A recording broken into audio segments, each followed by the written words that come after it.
Muchas gracias, de veras, por la invitación para participar en este evento, con un tema bastante crítico en la implementación de la reforma, que tiene que ver con una etapa central, que es la etapa intermedia y su objeto, que viene a ser el sanamiento de la imputación concreta.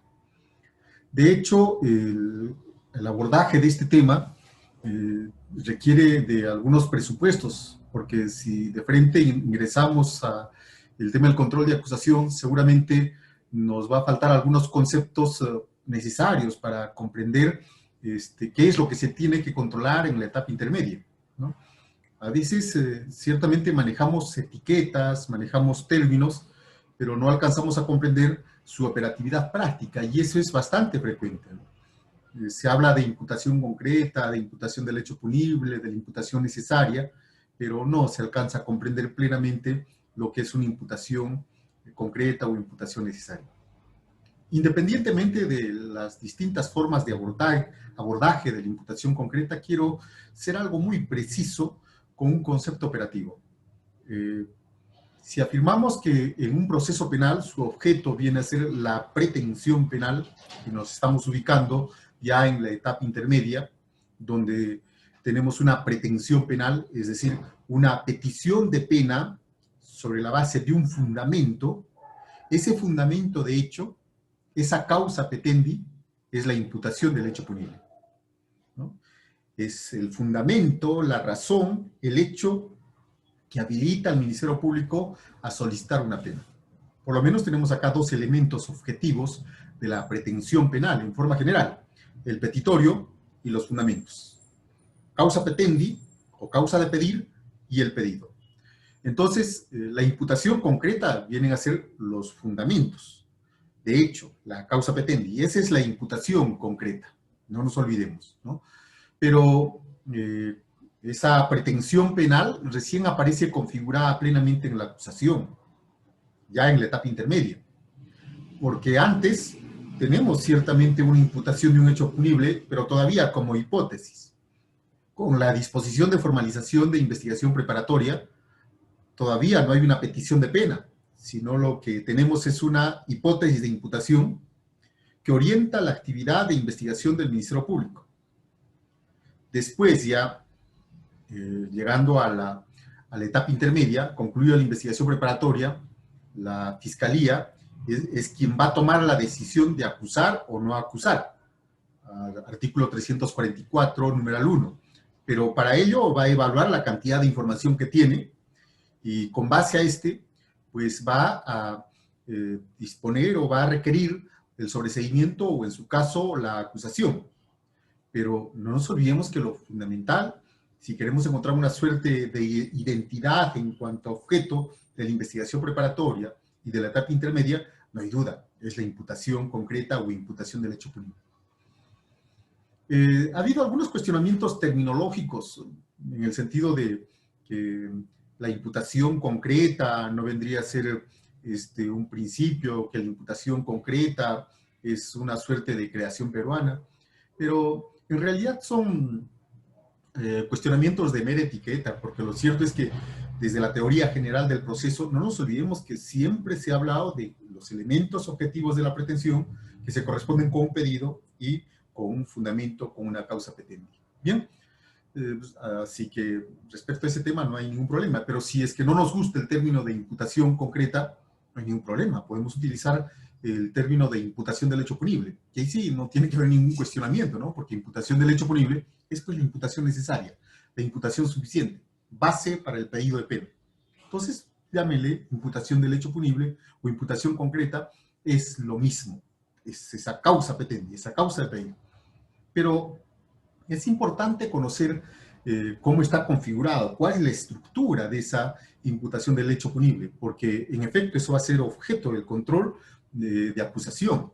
Si es que nosotros desde ahora no adelantamos cuál es la estructura que configura la imputación concreta, luego seguramente va a ser muy tarde cuando lleguemos a la etapa intermedia y pues nos llenemos de formalismos y no damos salidas operativas para el control sustancial o control de fondo de la imputación del hecho punible. Y una perspectiva bastante estructural, bastante formal es lo siguiente, ¿no?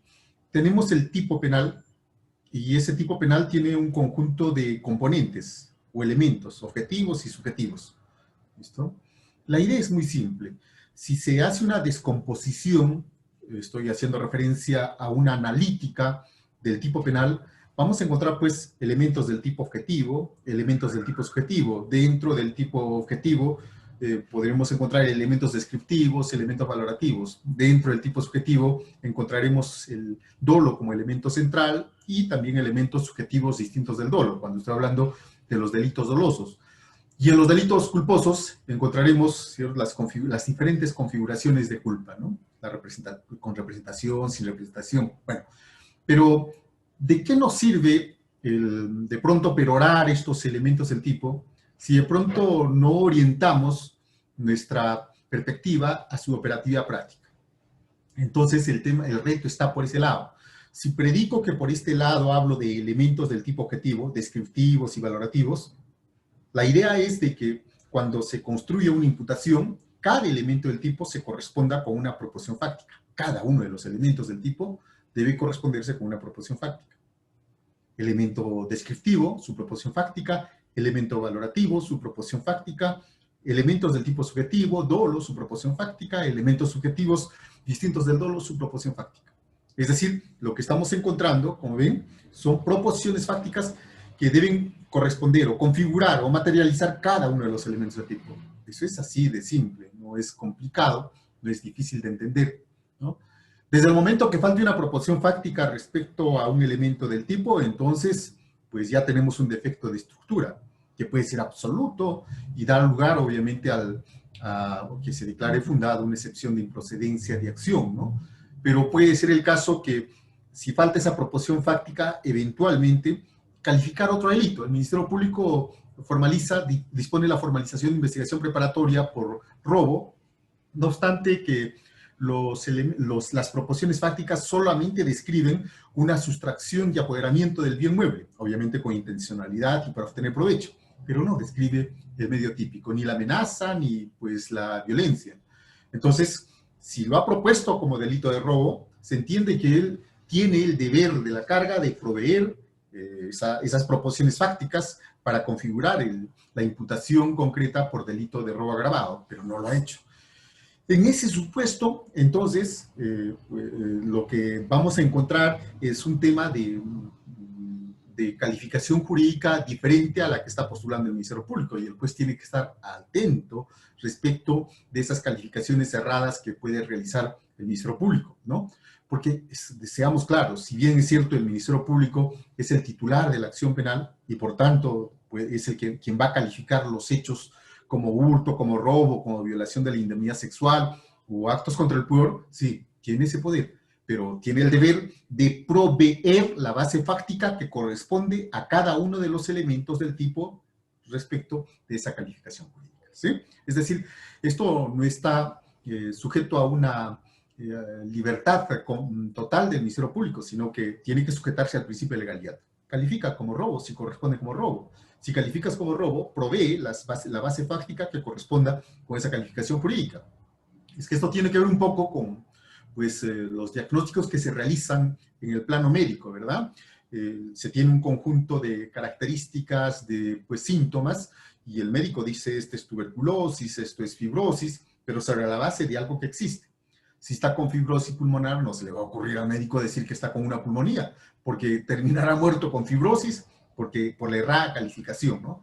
No nos olvidemos siempre que si el Ministerio Público realiza una calificación jurídica, estamos entendiendo que seriamente ha hecho un diagnóstico, y no simplemente, pues, hacer calificaciones jurídicas con el objetivo de lograr máximos punitivos y con ello eventualmente requerir una prisión preventiva. No, no. Hay una tremenda responsabilidad del Ministerio Público en realizar las calificaciones jurídicas que se correspondan con los hechos, que se correspondan con esa base fáctica que postula. Y esta responsabilidad es, pues, desde un primer momento, desde la disposición de formalización de investigación preparatoria, tiene que hacer esa calificación jurídica. Lo cierto es que con los elementos reveladores realiza esa calificación jurídica, ¿correcto? pero puede ser que como consecuencia de los actos de investigación, dispuesta a la investigación, se pues acopie otra información que eventualmente puede dar lugar a otra calificación jurídica. Correcto, bien, no hay ningún problema, porque por algo se está investigando. Pero lo fundamental es que la disposición de formalización de investigación preparatoria debe contener una hipótesis, con las características que corresponde desde un punto de vista metodológico, ¿no? Todos, seguramente, en metodología de la investigación han tenido ese problema. Les dicen acota, limita, que esas proposiciones fácticas sean concretas, que estén referidas a un determinado contexto. Es lo mismo, porque la disposición de formalización de investigación preparatoria, no nos olvidemos, es pues un proyecto de investigación y que tiene como núcleo una hipótesis de imputación que puede transitar a ser causa petendi de una pretensión penal, pero eso ya corresponde a la etapa de la acusación, ¿no?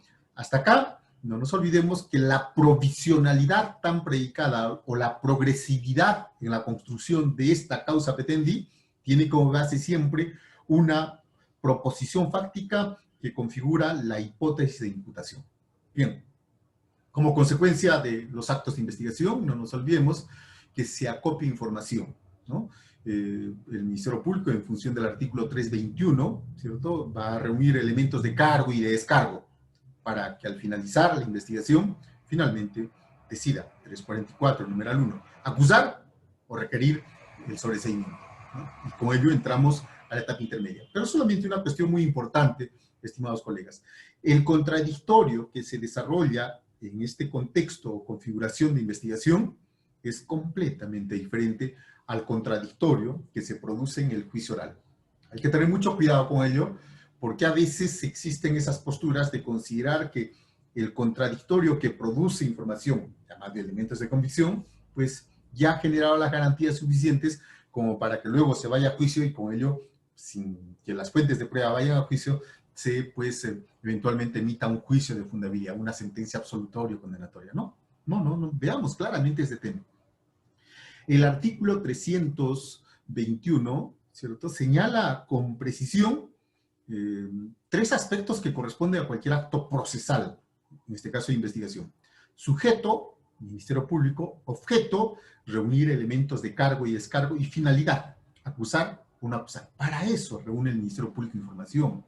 Por favor, para eso, y no porque lo diga yo, sino hay que leer el artículo 321 y vean ustedes cómo identifica como sujeto que dirige que conduce la investigación, y eso también aparece en el artículo 4 del título preliminar, ¿cierto? Es el que conduce esa investigación y con un objeto, reunir elementos de cargo o reunir elementos de descargo. Por eso que la investigación está configurada, ¿cierto?, bajo el principio de objetividad. El Ministerio Público no asume una posición de parte, no debería asumir una posición de parte, mejor, porque lo manda la ley. La investigación debe ser objetiva. Si el Ministerio Público pierde esa objetividad y de pronto solamente realiza actos de investigación orientados a reunir elementos de cargo, entonces ya tenemos problemas, porque la norma es clara. Lean el 321, elementos de cargo o de descargo. Y la finalidad, ¿cierto?, acusar o no acusar. Para eso acopia información, para eso el señor fiscal. Oiga, y resulta que el abogado defensor puede contradecir. Claro, se está generando un contradictorio, se está depurando la información para que al finalizar, ¿cierto?, con base al artículo 344, numeral 1, diga, ¿voy a acusar o no voy a acusar? Esa información, como vemos, solamente sirve para los efectos de que el los jueces emitan resoluciones de la investigación preparatoria y de la etapa intermedia. Esa información nunca va a servir para que el juez sobre su base pueda emitir una resolución. ¿Por qué pongo fuerza en esto? Pasemos a la etapa de juicio oral, porque en el juicio oral también tenemos un sujeto, un objeto y una finalidad. ¿Quién ahora conduce, quién dirige ese contradictorio oral? Quien conduce ese contradictorio oral, no tengan duda, porque así está precisado en el Código Procesal, es el juez, ya no es el señor fiscal, ¿no? Y acá sí tenemos dos partes, ¿cierto? Ministerio Público y defensa del imputado o imputado y su defensa técnica. ¿Listo? Entonces, dirige ese contradictorio oral donde las fuentes de prueba están presentes y producen información en ese contexto de un contradictorio pleno, porque están las fuentes, ¿cierto? Y con una finalidad. Al finalizar, emitir una sentencia, ¿no?, de fundabilidad, de fondo, de mérito, es decir, condena o absuelve. Pero vean, cosas completamente diferentes. Sujeto, objeto y finalidad, investigación preparatoria, totalmente diferentes a la etapa de juzgamiento. Sujeto, objeto y finalidad. Ahora percátense los problemas que se presentan cuando resulta que algún señor fiscal, pues un determinado juicio, no lleva a los testigos, dice que los ha citado y no quieren venir, pues. O en su caso, el perito, listo. Y el imputado guarda silencio, el acusado guarda silencio. Y de pronto, pues, como esta suerte de rito formal, dice el Ministerio Público que se lea en función del artículo 383. Lo que vamos a tener, señores, es solamente prueba de referencia, independientemente de que está prohibido por el artículo 325, ¿cierto? Porque esos actos de investigación contenidas en las actas, ¿cierto? Son solamente referencia nada más, independientemente de esa proscripción. En algunos casos, haciendo una interpretación muy sesgada, algunos fiscales dicen, hemos agotado todos los actos para que las fuentes de prueba, peritos o testigos concurran al juicio oral. Y no han venido. Por tanto, conforme lo dispone el propio Código Procesal Penal, debe habilitarse la incorporación de esa información vía lectura de prueba documental. Graso error. Porque resulta, si comenzamos a dar lectura de un documento, ese documento solamente referencia que en algún momento, en un estadio diferente, investigación preparatoria, habría una fuente de investigación que produjo información. Acá no vino el testigo, tengo solamente un papel de referencia, una prueba de referencia. Acá no vino el perito, sino solamente tengo un informe pericial. Y estamos habilitando la incorporación de información solamente con pruebas de referencia. Y el artículo 158 acá es radical, porque lo que dice, oiga, hay que tener mucho cuidado con la prueba de referencia. La prueba de referencia, ¿cierto?, no puede ser utilizada únicamente si no tenemos prueba con otras fuentes de información para condenar. No, no sirve, no sirve.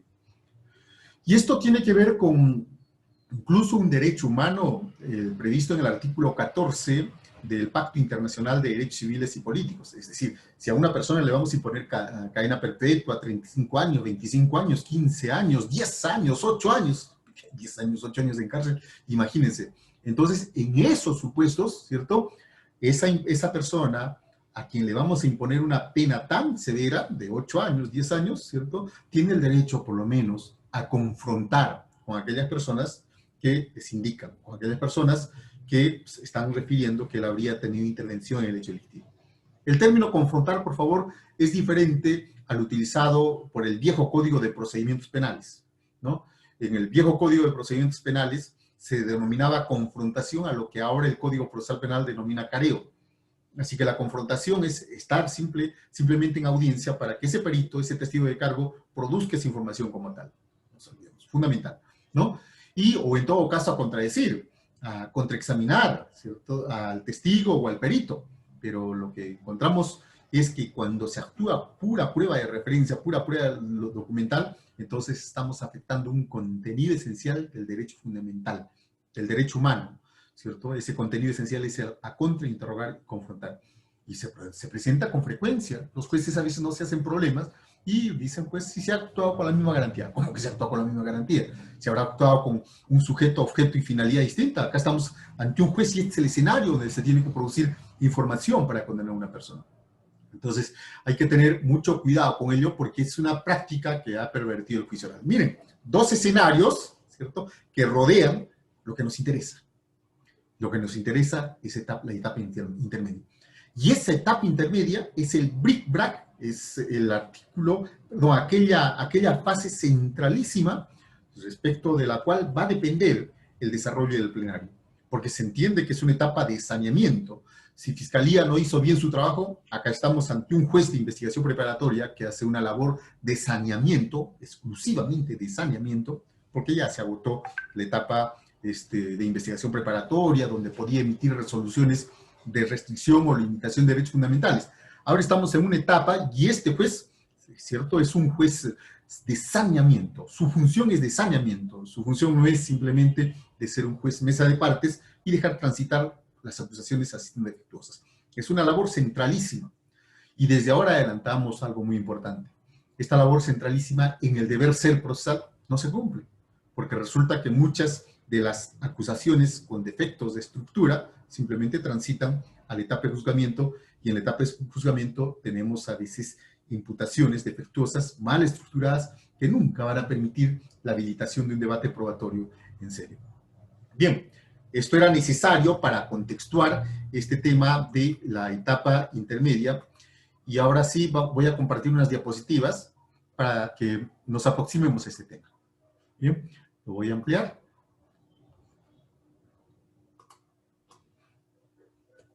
Bien, investigación preparatoria, al lado derecho, en persona, ¿cierto? 321, como les había indicado.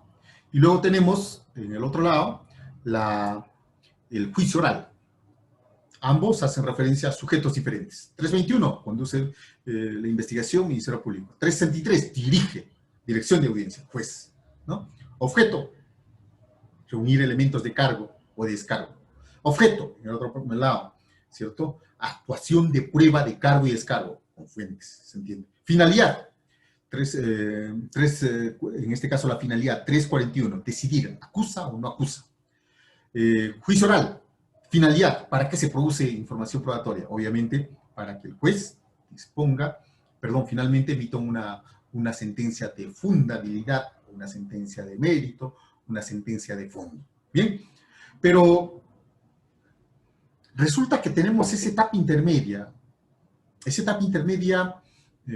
tan crítica, y tan crítica que incluso a estas alturas, muchos señores fiscales y muchos señores jueces han entrado a controlar la cáscara formal de la acusación y no han ido al fundamento. En esta diapositiva que ven ustedes, estamos viendo que lo central es los requisitos que están previstos en el artículo 344.2, pero contrario censo, ¿no?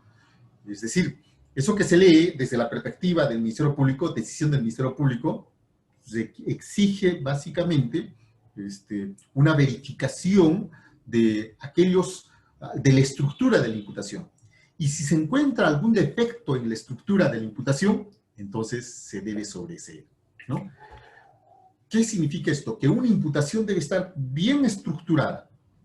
Solamente una imputación bien estructurada da lugar a que se pueda acusar, da lugar a que se pueda configurar una pretensión penal, con un petitorio y con unos fundamentos. Pero si la imputación del hecho punible está mal configurada, hay defecto de estructura, entonces tenemos serios problemas. Y lo vamos a repetir a cada momento, así es que vamos adelantando. Miren lo que dice este artículo 344.2. El sobreseimiento, dice, procede cuando el hecho objeto de la causa no se realizó o no puede atribuirse al imputado. B, el hecho imputado no es típico o concurre una causa de justificación, de inculpabilidad o de no punibilidad. C, la acción penal se ha extinguido. Y D, no existe razonablemente la posibilidad de incorporar nuevos datos de la investigación y no haya elementos de comisión suficientes para solicitar fundamentalmente el enjuiciamiento del imputado. Con toda seguridad, ¿cierto? En el estudio de este dispositivo, en la memorización, un poco por esta perspectiva formalista de ver que el desarrollo del proceso se realiza más o menos conforme a lo que está señalado en el código, una perspectiva ferroviaria. No, ferroviaria todavía es un concepto muy, muy bonito, una perspectiva ferrocarrilera mejor de lo que es el proceso, y el proceso no es eso, ¿cierto? Tienen la idea de que este dispositivo está construido para solamente que el Ministerio Público ejercite su atribución de acusar o no acusar. Miren, porque ¿acaso el 344.2 no dice decisión del Ministerio Público? Claro, entonces la atribución solamente correspondería al Ministerio Público. Así dicen esos que tienen esa concepción ferrocarrilera del proceso. Pero esto no es así, estimados doctores, como luego lo vamos a ver, ¿no? Porque veamos bien claramente. Acá encontramos, luego vamos a regresar a esta misma diapositiva, ¿cierto? La acusación, y luego tenemos este tema del artículo 344.2 que tiene que ver con los defectos de estructura. Pero luego vamos a regresar sobre este tema. Quiero adelantar más bien a esta parte que es muy importante. Miren, nuevamente estamos hablando de la acusación, ¿cierto? Perdón, del artículo 344. ¿Listo? El artículo 344, como atribución del Ministerio Público, dice, dispuesta la conclusión, el fiscal decidirá si requiere el sobreseimiento de la causa. Esa es una atribución del Ministerio Público. Pero resulta que la defensa también tiene esa atribución. Artículo 350.1 del Código Procesal Penal. Pedir el sobreseimiento. ¿Cómo? Realizando el control sustancial. Pero ¿qué pasa si eventualmente ni el Ministerio Público ni la defensa realizan ello? Entonces tenemos el artículo 352.4, ¿cierto? Que pues otorga ese poder de ver, fundamentalmente de ver, al juez para sobreseer el proceso de oficio. 352.4. Bueno, ubiquémonos en una situación más clara. El Ministerio Público, después de haber agotado la investigación preparatoria, ¿cierto? Conforme a lo dispuesto en el artículo 344.1, va a decidir, ya reunió elementos de cargo y descargo, hace una evaluación de sus elementos de cargo y descargo, ve su imputación del hecho punible, ve la calificación jurídica, ve los elementos de convicción, lo evalúa desde una perspectiva procesal, y un fiscal muy diligente puede decir, carambas, esta imputación del hecho punible tiene defectos de estructura. ¿Sí? Y dice, ¿por qué? Porque pues, el hecho objeto de la causa no se realizó, no aparece información. En realidad se trató de un suicidio, no se trató de un hecho violento. O en su caso, el hecho imputado sí se realizó, pero no existen proporciones fácticas para atribuirle al imputado, cosa bastante frecuente. Es decir, se abunda en proporciones fácticas respecto del hecho punible, pero cuando se pretende vincular a una persona con ese hecho punible, no se encuentra más que referencias generales. Estuvo por las proximidades o porque un día anterior lo había amenazado, pero no se encuentran proporciones fácticas. Entonces, si el hecho objeto de la causa no se realizó, el fiscal lo ha evaluado claramente, ha evaluado toda su carpeta fiscal, ha evaluado los hechos que aparecen en la formalización de investigación preparatoria y listo, requiere el sobreseimiento al juez, un fiscal diligente, ¿no? Pero si de pronto resulta que el hecho punible, el muertito con 3 disparos en la cabeza, sí se produjo, pero no puede atribuírsele a una persona porque a esa persona contra quien se formalizó la investigación preparatoria lo habría amenazado, ¿cierto? Pero resulta que después se habría practicado un examen de absorción atómica y resulta que no se encontró restos de pólvora en las manos de esta persona. Es obvio, el Ministerio Público dice, tengo el muertito, tengo el hecho punible, pero no tengo proporciones fácticas para vincular a esa persona con el hecho punible. En este caso, de duda cabe. El mismo Ministerio Público dice, voy a requerir el sobreseimiento. Señor juez, requiero el sobreseimiento. O bien, el hecho punible, la imputación concreta, sí se realizó. La imputación del hecho punible aparece plenamente configurada. Pero resulta que luego pasamos a una evaluación de carácter jurídico material. Es decir, se trata de ver de que ese hecho que estemos imputando a una persona sea típico, sea antijurídico, sea culpable y sea punible. En la construcción de este artículo 344.2, lo que estamos encontrando más bien es la forma inversa de la teoría del delito. Nos está hablando de atipicidad, nos habla de causa de justificación, nos habla de causa de inculpabilidad y nos habla de causa de no punibilidad, ¿cierto? Es decir, es la teoría del delito en sus diferentes estratos analíticos, solamente que expresada en su faz negativa. Y es obvio que el Ministerio Público toma ese instrumento conceptual para realizar esa calificación material. El Ministerio Público está tomando ese instrumento conceptual de la teoría del delito y para ver, veamos si este hecho es típico. Y si no es típico, requiere el sobreseimiento, ¿cierto? Vean, vamos un caso rápidamente, 2 casos. Como ven, acá tenemos hasta 4 supuestos materiales que puede dar lugar al sobreseimiento. ¿Recuerdan ustedes el caso que pasó con Shirley Arica?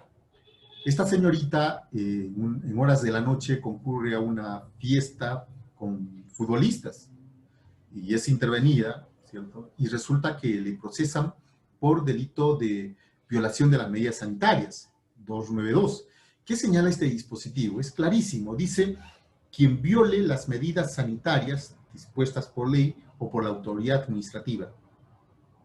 Así dice, ¿no? Y esta señorita violó las medidas sanitarias dispuestas por la autoridad, por ley, por la autoridad. Sí, violó. Pero seguidamente dice para difuminar, dispersar. No son los términos que estoy indicando, pero es lo mismo. El coronavirus, el virus, ¿cierto? Entonces, debe concurrir necesariamente un componente subjetivo. Esta persona sale a la calle sabedora de que, pues, puede estar llevando en un frasco algún virus, no sé, o en todo caso ella misma está enferma y comienza a salivar los tubos de los vehículos, o se va a un supermercado y comienza a escupir a las personas. Ese es el hecho criminal porque esta persona, ¿cierto?, está violando las medidas sanitarias ¿cierto? Este es un elemento trascendente, para difuminar. Por tanto, si el Ministerio Público evalúa ese hecho, formalizar una investigación preparatoria, pongámonos en ese caso, y resulta que luego dice, si hay hecho imputado, ¿cuál es el hecho imputado? Concretamente, esta persona asistió a esa fiesta, pero resulta que, pues, violó las medidas sanitarias porque fue en horas de la noche. A ver, ¿este es un injusto administrativo o es un injusto penal? Y el buen fiscal dice, pues, acá falta un elemento, es ese elemento subjetivo distinto del dolo. Como falta ese elemento subjetivo distinto al dolo, entonces es atípica subjetivamente y por tanto atípica. Y corresponde requerir el sobreseimiento. Es el fiscal diligente, el fiscal, ¿cierto?, que utiliza adecuadamente el instrumento de la teoría del delito. Pero ya saben ustedes lo que pasó en el caso civil de Arica. Lo que pasó fue algo, pues, que todo el mundo sabe. Creo que fue proceso inmediato, o sea, al principio por día no recuerdo bien, pero finalmente sobre esta persona se le atribuyó este hecho y se le calificó, ahí viene el problema, como un hecho típico. Estoy en un escenario de calificación como lo que estamos viendo, donde no digo que seamos rigurosos, muy técnicos, sino simplemente sujetarse a la legalidad, que lo que señala el 2992 es clarísimo. El hecho imputado no es típico.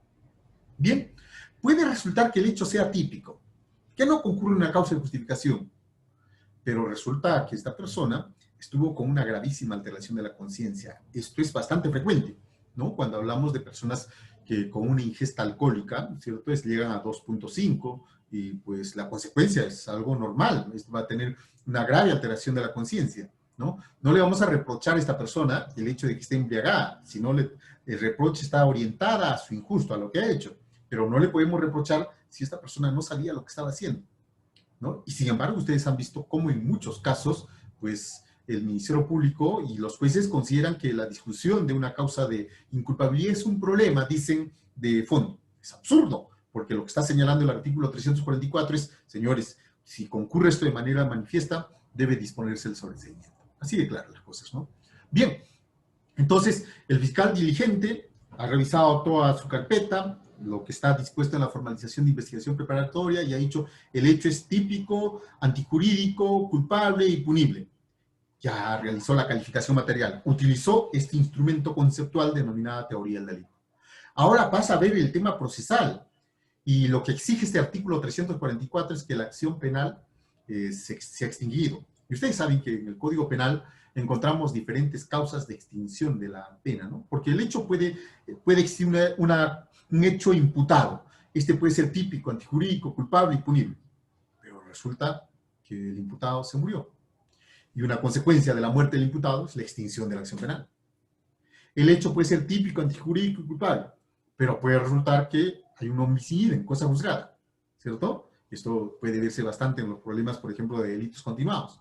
Por tanto, ¿cierto?, la acción penal se extinguió. Así que al fiscal no le queda más, bueno, ni modo. Por más que el hecho es imputado, es típico, antijurídico y culpable, sin embargo, la acción penal no está vigente, así es que requiere el sobreseimiento. O puede ser que la acción prescribió. Vamos a encontrar diferentes supuestos de extinción de la acción penal, como el derecho de gracia, varios supuestos, ¿no? Y entonces, en esos casos, estimados colegas, este buen fiscal realiza una valoración como tal, porque maneja teoría general del proceso, porque sabe que un presupuesto procesal como el interés estatal en la persecución debe estar vigente como tal. Porque solamente a través de ese proceso, ¿cierto?, a través del proceso se puede aplicar el derecho penal material. No es como en el derecho civil. En el derecho civil, a cada momento se está realizando los supuestos de hecho. Por ejemplo, ustedes seguramente para participar en este curso, bueno, no dejo de lado el curso, si van a abordar un vehículo, prestación contra prestación, compran pan, prestación contra prestación. Se está realizando a cada momento el derecho civil, ¿cierto? Nace una persona, no hay ningún problema de intervención de un proceso. Se realiza independientemente del proceso y cuando se generan conflictos es que se recurre al proceso. Y se recurre al proceso por ese estado de necesidad que se denomina interés procesal. Pero el derecho material solamente se puede aplicar, el derecho penal solamente se aplica vía proceso, ¿no? No se puede aplicar consecuencias punitivas, no se puede aplicar cadenas perpetuas, 25, 35 años, porque de pronto, pues, fuera de un proceso penal, a alguien se le ocurre, bueno, mataste, violaste a mi hermana, así es que decidamos que te voy a meter en una cueva durante cerca de 30 años. No, no, eso no es así. Sino que el Estado es el único que puede aplicar consecuencias punitivas, no nos olvidemos. Pero ese interés en el proceso, es un interés permanente, tiene un límite. Ese límite, ¿cierto?, que está vinculado a la posibilidad. No puedo perseguir a los muertos, ¿cierto? No puedo perseguir si la acción penal ha prescrito, ¿no? Entonces, este buen fiscal hace una evaluación y dice, solicito el sobreseimiento. Luego, el último supuesto tiene que ver con que no exista razonablemente la posibilidad de incorporar nuevos datos a la investigación. Ese es uno de los supuestos. Llegamos a la etapa intermedia y resulta que no hay posibilidad, frente al pedido incluso del actor civil, de que se amplíe la investigación. Le dice, eso era un delito de usurpación, y solicitas una inspección ocular donde ya han hecho una carretera. ¿Para qué efectos? Solamente podríamos disponer la ampliación si hay fuentes materiales o fuentes personales que eventualmente podrían producir información para construir una imputación. Pero en el caso, las fuentes con el paso del tiempo ya desaparecieron, ¿no? Entonces no existe razonablemente la posibilidad y los elementos que tiene son insuficientes. Por tanto, se dispone del sobreseimiento. O lo mismo, si simplemente de una evaluación dicen, oiga, estos elementos de convicción son insuficientes, porque mira, cuando formalizaste investigación preparatoria tenías elemento 1, elemento 2 y elemento 3. Ahora me vienes a la acusación con el elemento 1, elemento 2 y elemento 3. Han pasado 4 meses y no has hecho nada. Si bien es cierto, esos 3 elementos sirvieron como elementos reveladores para disponer la formalización de investigación preparatoria, ahora me vienen con los mismos elementos y cambias el término y me dices que hay elementos de convicción suficientes, se percatan. Entonces, no nos olvidemos que los problemas que tienen que ver con los elementos de convicción es lo fundamental, ¿no? Si nosotros quisiéramos trabajar con etiquetas, el literal A, el hecho, las proporciones fácticas. El literal B, teoría del delito, teoría del delito. El literal C, teoría del proceso, centralmente interés tal. El literal D, algunos dirían teoría probatoria, ¿no? Pero tiene que ver con una base epistémica. El edificio de la imputación concreta se desarrolla sobre la base de elementos de convicción, solo sobre la base de elementos de convicción. No puedo levantar un edificio de imputación si no tengo estas bases. Es similar al ejemplo o la metáfora del árbol. Un árbol, un roble va a crecer fuerte, tronco proporcional, si tiene raíces por donde fluyan savia conviccional, ¿cierto? Y el arbusto va a ser lo que va a permitir calificar, ¿cierto? El follaje va a permitir calificar si estamos ante un hurto, una violación de indemnidad sexual, un durazno, un pero o un asesinato. Pero todo parte, obviamente, de estos datos de la realidad, con los pies en la tierra, de esos datos por donde va subiendo, va fluyendo savia conviccional, ¿no? Pero como había señalado, eso corresponde, pues, a un fiscal que ha hecho esa evaluación. No tengo elementos de convicción, así que requiero el sobreseimiento. Pero regresemos al mundo de la realidad, al mundo nuestro, a la labor que realizan deficiente en muchos casos, casi generalizada, muchos fiscales. Y hay también fiscales muy buenos, por cierto, que son pocos, pero son. Bien, ¿qué pasa? Fiscal, no obstante que detecta algunos de estos defectos de estructura, acusa. Entonces, acá aparece la defensa, ¿cierto? Ejerciendo un derecho. Y dentro del plazo de los 10 días, esa fase escrita, ¿cierto? Pide el sobreseimiento, ¿no? Pide el sobreseimiento. Ojo, y acá ya vamos viendo que el 344.2 no es solamente atribución del Ministerio Público, porque el Ministerio Público puede haber acusado, pero es una acusación con una imputación con defectos de estructura. Entonces acá aparece la defensa. Y una defensa, ¿cierto?, que desarrolla una labor de cirujano, puntualiza. No es una defensa que pide el sobreseimiento y chabacanamente pues comienza a esgrimir un conjunto de argumentos, sino busca el punto, el campo operatorio. Dice, a ver, ¿qué es lo que tengo en este caso? Ah, el hecho objeto de la causa no se realizó. Listo, no voy a discutir otra cosa. Señor juez, solicito el sobreseimiento, el control sustancial. Ve usted que el hecho objeto de la causa no se ha producido, no se realizó, por lo que requiere el sobreseimiento. O en todo caso, si está el hecho punible, pero no puede atribuirse al señor. Yo no voy a discutir que el muerto está muerto y hasta con 3 tiros. Lo que voy a discutir es que no existe una proporción fáctica que impute a mi patrocinado, porque lo único que tenemos es lo que ha referido, que pues esta persona tenía enemistad, y eso no es atribución, perdón, eso no es imputación, eso no es atribución del hecho que unía a mi patrocinado. Por tanto, sobreseo. Entonces, el señor abogado defensor está tomando esto con seriedad, está considerando con esa perspectiva, ¿cierto?, de cirugía, de alta cirugía, dice, bueno, sí tengo el hecho imputado, pero resulta que ese hecho imputado no es típico. Es el abogado decirle a Arica y dice, sí, pues, este el hecho imputado, esta señorita concurrió a una fiesta con futbolistas, resulta que con ella violó las medidas sanitarias, pero ese hecho imputado no es típico, pues, porque, y todavía más, no es típico subjetivamente, porque falta un elemento subjetivo distinto, el dolo, dice.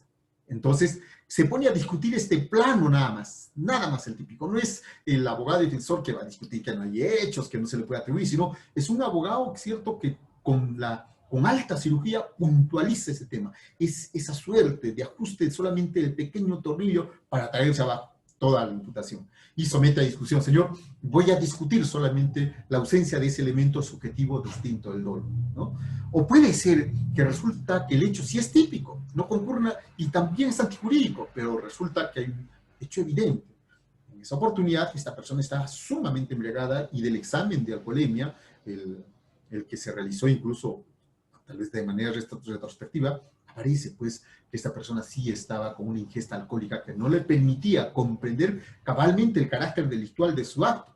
Entonces somete al debate, señor, yo no voy a discutir el hecho imputado, que le causó lesiones, no, ese es el hecho que le están atribuyendo. No voy a discutir que el hecho es típico, porque es cierto, realiza lo dispuesto en el artículo 121 o el 122, no voy a discutir. Lo que voy a discutir es que este injusto que le están imputando a mi patrocinado no es culpable. Es decir, solamente respecto de esto es lo que voy a discutir. Y es manifiesto porque en la propia carpeta fiscal aparece ese certificado de alcoholemia. ¿Se percatan?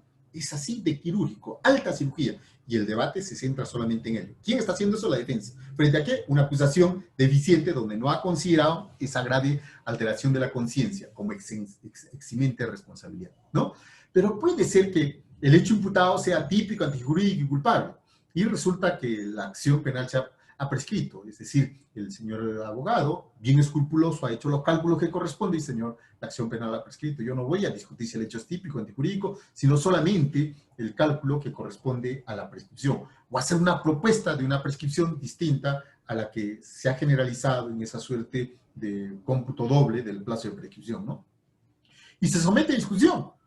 Y no es el abogado todoterreno que va a parlotear argumentos que no tienen mucho fundamento, sino es un defensor realmente técnico, está manejando teoría general del proceso. Puede ser que el hecho imputado sea típico, antijurídico, culpable, es un delito. Puede ser de que la relación procesal, por lo menos conforme a la acción penal, está claramente definida. Ahora lo que corresponde es ver los cimientos. ¿Existen suficientes elementos de comisión? ¿Existen suficiente base, así señala el código, no nos olvidemos, base suficiente para tener una imputación y probablemente considerar que esta persona, de incorporarse esta información en juicio, pueda ser condenada? No encontramos. Entonces, ¿qué corresponde? Lo que corresponde, obviamente, es requerir el sobreseimiento. Oiga, señor, si usted solamente tiene una pura prueba de referencia, y señor juez, con prueba de referencia, pues no tenemos a la menor agraviada. La menor agraviada se ha retractado.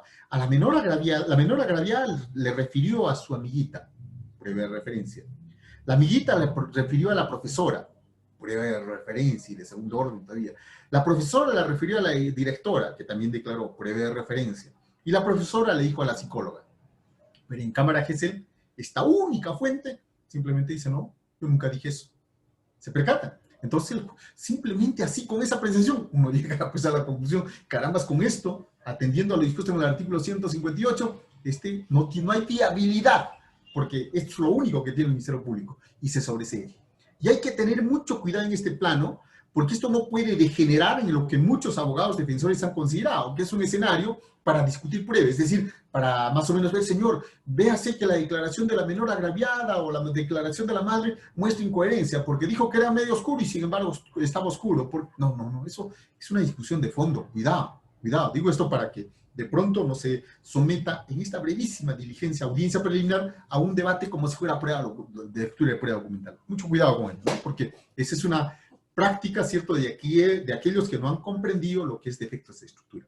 A ver, veamos esa estructura de la imputación, sus cimientos, ¿correcto? Acá lo tenemos en el literal D. Listo. El literal A, el tronco proposicional, ¿listo? Luego, el literal B, ¿cierto? La calificación jurídica, ¿no? Que es un durazno, un hurto, que es. Y el literal C, ¿cierto? La planta estatal. Por eso hablamos de defectos de estructura insubsanables, ¿no? Así que la defensa, cuando hace una petición de sobreseimiento, es porque está realizando control sustancial. ¿Cuál es el objeto del control sustancial? No cabe duda, señores. Es la imputación concreta. Y un defecto de estructura insubsanable de la imputación da lugar ¿a qué? Al sobreseimiento. Así que cuando el abogado defensor propone un control sustancial, siempre debe agotarse esto con el pedido de sobreseimiento. No hay control sustancial así nada más sin pedido, sino que el control sustancial debe aparejar siempre, no nos olvidemos, el pedido de sobreseimiento, ¿no? ¿Y qué pasa en aquellos supuestos que de pronto en la fase escrita no presentó ese control sustancial?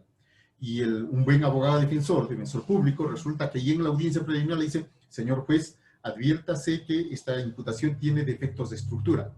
Es obvio que el señor juez tiene que estar muy agradecido con esa afirmación, ¿cierto? Claro que sí, porque resulta que, pues, vamos a pasar esta diapositiva, esta parte de acá abajo. Listo. Tiene que ser así, porque el señor juez dice, caramba, yo soy el que tengo que realizar el saneamiento. Felizmente que me ha alertado en este momento de la audiencia preliminar y me ha dicho que la acción penal ha prescrito, me ha dicho que el imputado, que la acción penal se ha extinguido porque el imputado ha muerto. Listo. Así que el juez tiene que sobreseer. Este señor defensor ha dicho de que el hecho imputado no es típico. A ver, vamos a someter al debate. Listo. Es decir, acá no podemos atender esas perspectivas formalistas, ferrocarrileras, ¿cierto? De considerar, no, ya precluyó. La preclusión formal hace de que no interesa, como no lo has propuesto en su momento, entonces voy a pasar esta imputación muerta para que se debate el juicio oral. Por favor, señores, esto tiene que ver, no nos olvidemos, con la validez de la relación jurídica procesal. Si no se comprende este problema como básicamente un tema de saneamiento, de deber procesal que tiene el juez, entonces no se ha comprendido nada de lo que es un proceso. Bien, pero sigamos avanzando. Resulta que fiscal ineficiente, abogado defensor ineficiente, y acá tenemos al juez eficiente. Carambas, estas partes procesales no han comprendido lo que es una imputación concreta y los defectos de estructura. El fiscal acusó y la defensa no hizo ninguna oposición y viene acá simplemente de guardaespaldas o asistente psicológico. A ver, señores, y el juez detecta que en efecto no hay proposiciones fácticas de la atribución. Ahí está la descripción del muerto, pero no hay. Entonces, tiene que someter al debate. Señor fiscal, bien, ¿cuáles son las proposiciones fácticas que vinculan al imputado con el hecho punible? Señor, es que pues lo había amenazado. Pero, ¿cuáles son las proposiciones fácticas? Porque no me hable de los hechos precedentes, sino hábleme de aquello que lo vincula. O puede ser que el hecho imputado no es típico. Resulta que fiscal emitió acusación a Shirley Arica, defensa no hizo ningún cuestionamiento, y resulta que estamos en el hecho imputado no es típico. Y el juez dice, oiga, pero acá falta el elemento subjetivo distinto del dolo. Y tiene que someterlo al debate. Señor fiscal, ¿cuál es la proposición fáctica que está vinculada con ese para difuminar, para dispersar la pandemia? Buscará por todo lugar y no lo va a encontrar. Entonces lo somete al debate. Defensa, ¿qué tiene que decir? Se debate y el juez tiene ese poder de sanear. No es que pueda facultativamente hacerlo, sino que debe hacerlo. Debe hacerlo, ¿no? Debe dictar de oficio, cuando es así de manifiesto. O puede ser que el hecho sea típico, pero de pronto concurre una causa de inculpabilidad, porque las partes tampoco cuestionaron, deficiente, fiscalía deficiente, defensa deficiente, ineficaz, y el juez dice, oiga, acá hay una documentación que hace referencia, por lo menos en la afirmación que se ha referido a que estuvo con grave alteración de la conciencia, con una ingesta de 2.5, 2.6. Entonces, el juez somete a debate. ¿Eso es cierto, señor fiscal? Sí, pero es una cuestión de fondo. No le estoy pidiendo eso, sino si es cierto, si ese elemento de convicción dice esa grave alteración de la conciencia. Defensa. ¿Qué tiene que decir si estaba con grave alteración de la conciencia? Debate, cerrado y sobreseído la causa. Porque yo como juez estoy impidiendo que esto transite para el juicio oral, porque ese es un debate de pura prueba. No nos olvidemos eso, por favor, ¿no? O puede ser que de pronto sí existe hecho imputado, sí está calificado materialmente como delito, pero en ese momento se le acerca al asistente y le dice, doctor, hemos visto en la ficha de la Renier que el imputado ha fallecido. Es obvio, tiene que someter al debate. Señor fiscal, tenemos acá información de que ha sido cancelado su libreta electoral por tal. Defensa, listo. Recién en ese momento se ponen a debatir lo que corresponde, listo. Tiene que sobreseerse la causa porque no puede proseguirse la causa como muerto, ¿no? Entonces, no nos olvidemos que este es el deber que corresponde a los jueces. Los jueces tienen que realizar esa labor. Ahora vean esta diapositiva en la forma como está y creo que aclara definitivamente. Esto ya no puede ser más esquemático, no puede ser más operativo. El 344 es dispositivos para fiscalía, dispositivo para defensa, dispositivo para el juez.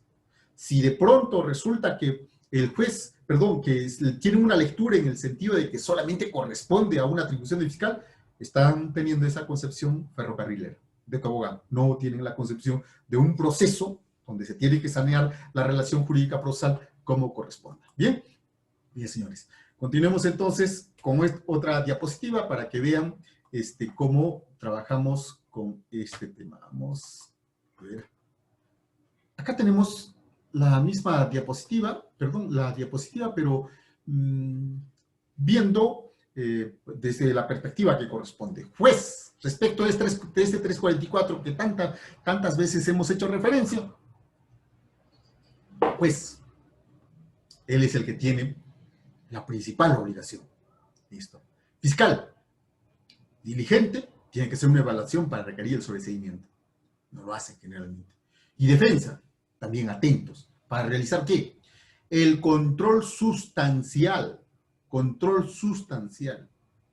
En una presentación que hizo Gonzalo del Río Alabarte, dijo, ya a mí no me van a pedir pues que realice un control formal, porque si me piden que realice un control formal como abogado defensor, es como pedir al Ministerio Público, señor fiscal, acomode bien ese golpe de guante para que calce bien en mi rostro. Absurdo.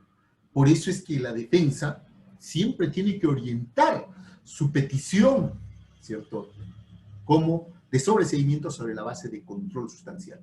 Voy a realizar un control sustancial, pero como soy un abogado defensor bastante técnico, ¿cierto?, me he percatado en este tema y es por eso que apunto, lógicamente, a cuestionar ese defecto de la imputación.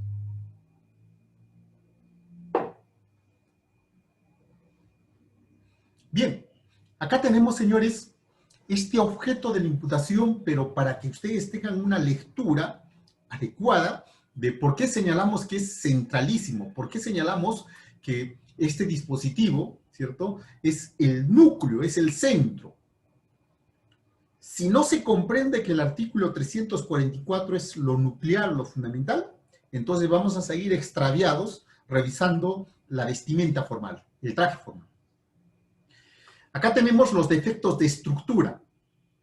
En la acusación encontramos la imputación del hecho punible para que luego sea vestida como tal, ¿no? A ver, si el hecho objeto de la causa se realizó y es atribuible al imputado, si ese hecho imputado es típico, antijurídico, culpable y punible, si esa acción está vigente, la acción penal, si existen elementos de convicción suficientes, entonces ya tenemos ese acto procesal contenido que lo vamos a colocar como núcleo del acto procesal continente que viene a ser la acusación.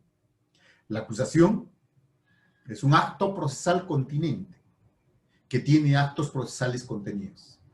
La acusación es un vehículo acusatorio donde van los pasajeros, donde lo fundamental no es la acusación, sino los pasajeros, ¿no? La imputación del hecho punible, puede haber dos imputaciones de hecho punible, puede haber 3 imputaciones, pero además también puede haber imputaciones y obligaciones, es decir, cuando nos referimos a la reparación civil. Pero no solamente eso, sino que también hay el ofrecimiento de medios probatorios. La postulación de los medios probatorios, también se puede solicitar una prueba anticipada en esa etapa intermedia, también se puede requerir una prisión preventiva en esa estación, ¿no? Entonces, miren, ¿de dónde derivamos que el hecho de la causa se realizó, que este es un delito, que la acción penal está vigente, que existen elementos de convicción? Obviamente del artículo 342.2.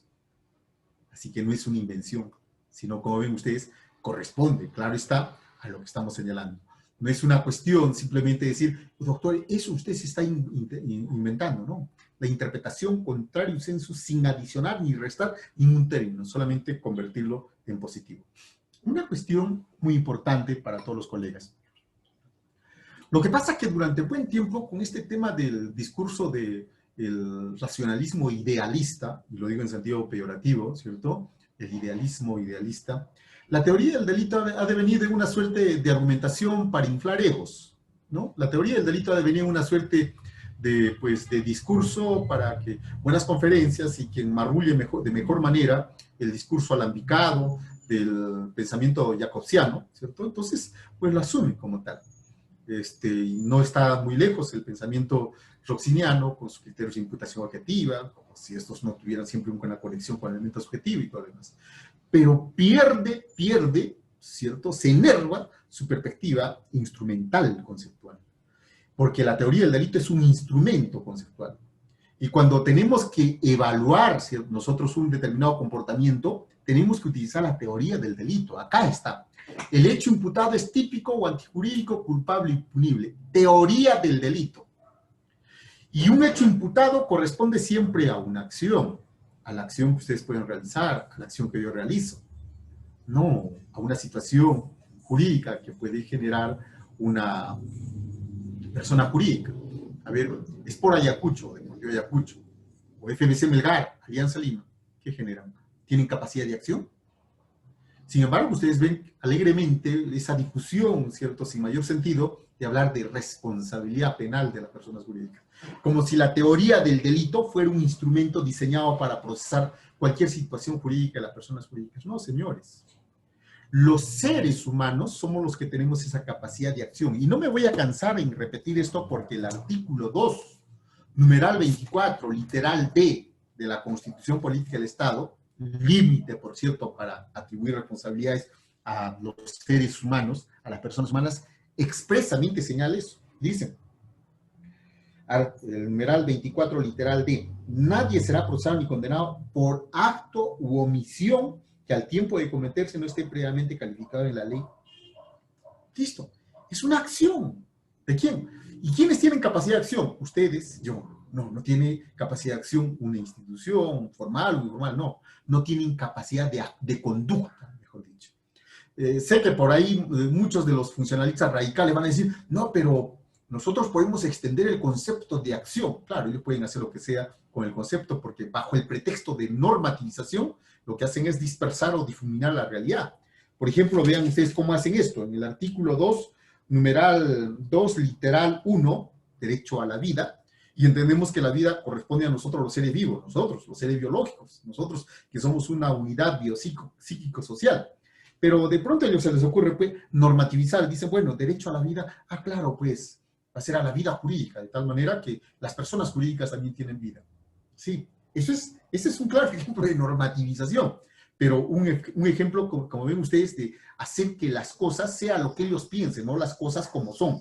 No respetan las estructuras lógico-objetivas y de pronto pueden pensar que una persona jurídica tiene vida, pues, y se van desgajando de lo que dice los límites que establece la Constitución y la realidad. ¿Qué tiene que ver esto con lo que estoy indicando?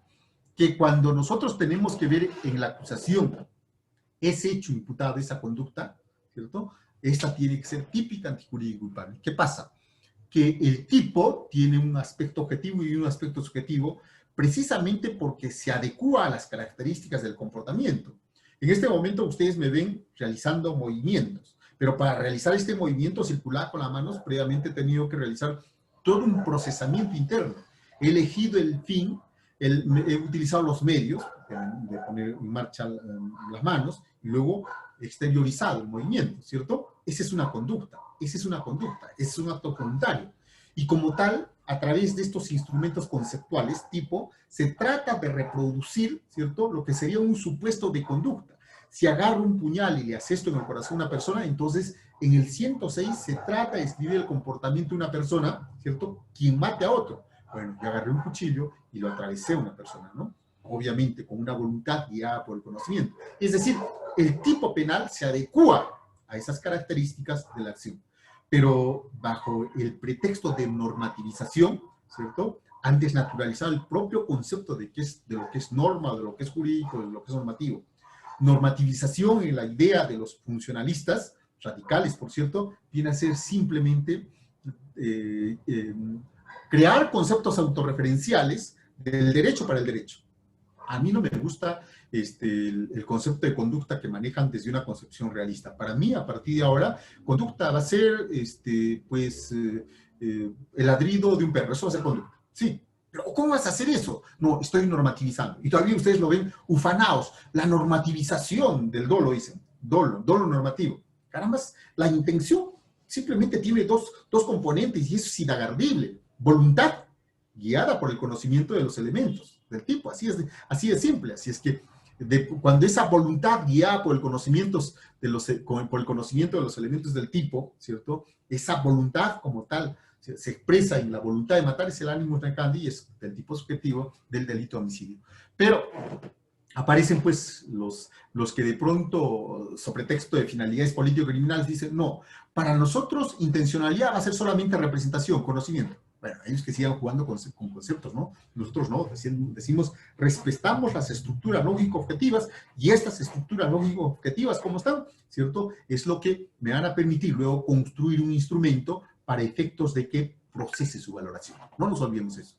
Cuando de pronto este instrumento no se adecua al concepto, hay problemas. Es algo muy similar, ejemplo que pongo siempre. Si ustedes tienen un clavo en el zapato, tienen que buscar un instrumento idóneo, el instrumento tiene que adecuarse a las características del problema. No me van a traer una tijera, ¿verdad?, para cortar el clavo, absurdo, ¿no? Esa es la idea más o menos que tienen los que utilizan la metáfora, comillas, normativista, ¿no? Hay que rescatar el término de normativismo como aquella prohibición que aparece, ¿cierto?, a partir del tipo penal, ¿cierto? Aquello que tiene que ver con la antijuricidad, en el sentido de que ese comportamiento no solamente es antinormativo y es antijurídico. Eso es lo normativo, no esas metáforas ficcionales de estar de base descriptiva a lo que procesamos diariamente. Y así se presenta, ¿no? Es por eso que hay que manejar claramente una teoría del delito de corte realista para realizar este juicio de materialidad. Esa conducta es típica, antijurídica, culpable. Luego, cuando hablamos de la acción penal, cuando hablamos de la vigencia de la acción penal, no nos olvidemos, ¿cierto?, que estamos hablando no nos olvidemos, digo, de la teoría del proceso. Estamos hablando de un presupuesto procesal que viene a ser el interés procesal. Se entiende que el jurista práctico, fiscal, abogado defensor, pues, conoce, y es por eso que trabaja con este concepto. Y cuando hablamos con los elementos de convicción suficientes, un tema muy importante, estimados colegas. ¿De qué se trata? Primero hagamos, a lo mejor no va a haber mucho tiempo para plantear esto, pero lo digo desde ahora ya. Con la impronta de la Escuela de Girona, que tiene que ver con todo este tema del razonamiento probatorio, y qué bueno, hay ya a veces aspectos de moda que son perniciosos, pero ahora con la irrupción de la Escuela de Girona y la teoría del razonamiento, creo que muchas cosas están cobrando la importancia que correspondan. Y este es el que está referido a esto de los elementos de convicción. No nos olvidemos que en la sentencia casatoria plenaria 1/2017 se desarrolló terminológicamente, estoy hablando solamente de términos, ¿cierto?, unos estándares, ¿cierto? Se hizo referencia a sospecha inicial, un estándar de sospecha inicial, un estándar de sospecha reveladora, un estándar de sospecha suficiente y un estándar de sospecha fuerte, vehemente o grave. Ya no hablaban de elementos de convicción, sino que hablaban de sospecha. En el sistema del cúmulo no hablan de sospecha, sino hablan de causa probable. ¿Listo? Y esto este término no es ajeno a nuestro sistema porque es suficiente leer el artículo 8 del Código Procesal Constitucional para que vean ustedes el concepto de causa probable ya incorporado. Pero bueno, en esta sentencia casatoria han hablado de sospecha. Y en ese contexto se ha cuestionado fuertemente el empleo, los estándares subjetivos de prueba. Estándares subjetivos de prueba. Porque dicen, oiga, la convicción, la certeza, la creencia que pueda tener el juez es irrelevante porque no puede ser objeto de control. La convicción, la certeza, la firmeza que puede tener el fiscal no puede ser objeto de control intersubjetivo. ¿Cómo podríamos controlar esa creencia que tiene el juez? Yo tengo la certeza, dice, es mi criterio, yo tengo la convicción, dice. ¿Cómo? ¿Cómo podemos entrar a esa bóveda craneal? ¿Cómo podríamos ver esa tremenda certeza? Incluso le brillan los ojos de tanta certeza al juez o de tanta convicción. No, pues, no. Eso es incontrolable. No puede ser controlable.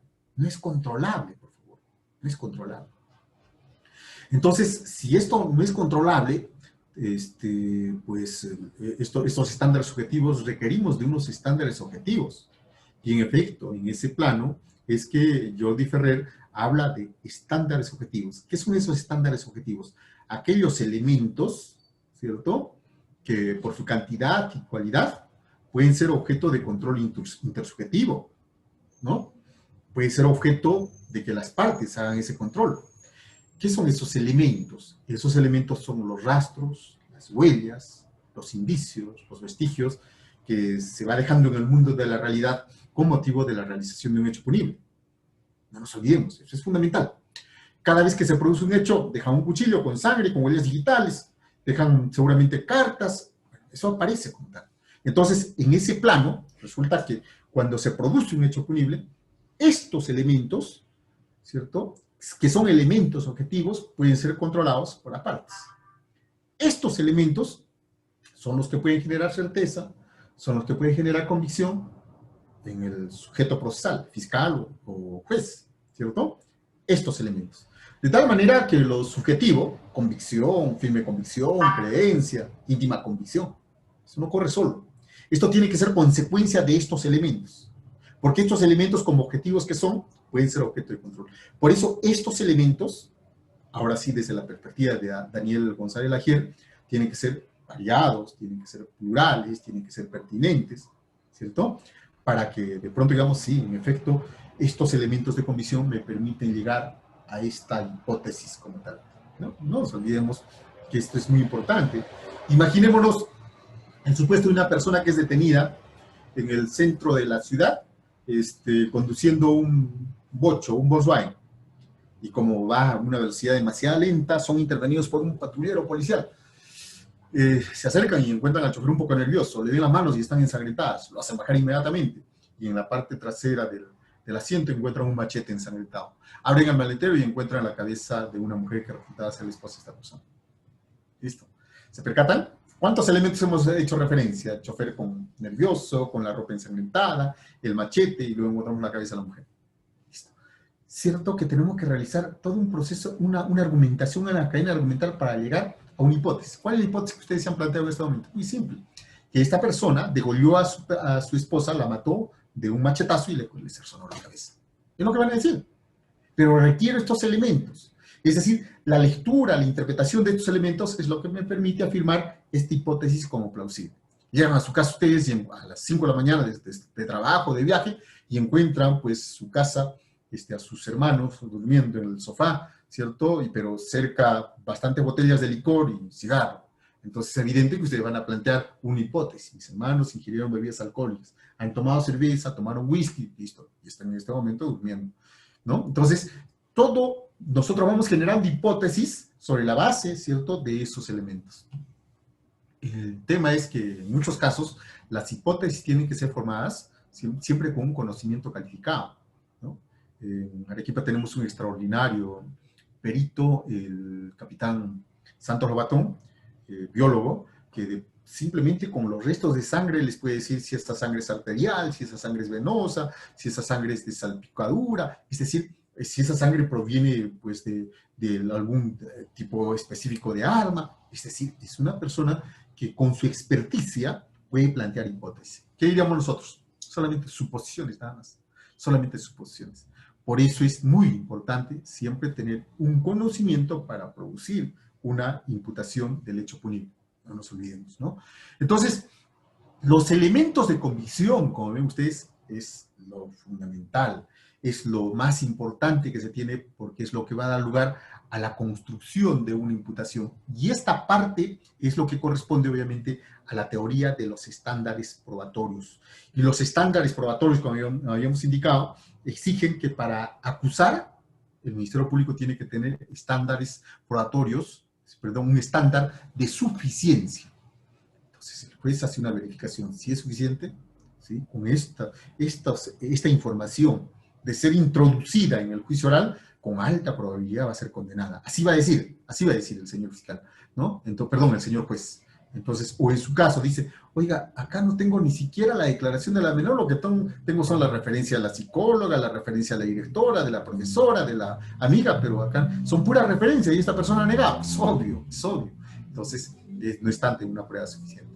O en su caso, cuando los mismos elementos de convicción pueden hacer plausible dos hipótesis, la hipótesis del Ministerio Público y la hipótesis de la defensa. En esos supuestos tampoco, señores, tampoco procede la acusación. La discusión de los elementos de convicción como base es importante. Y para esto, el jurista práctico requiere tener un mínimo de formación en lo que son los estándares probatorios. ¿Vean? Entonces, finalmente, como ven, la acusación es la contracara de los requisitos que aparecen como defectos de estructura, porque la acusación debe tener una estructura con una imputación concreta, adecuada. La estructura de la imputación pasa por esos 4 filtros, no nos olvidemos. Bien.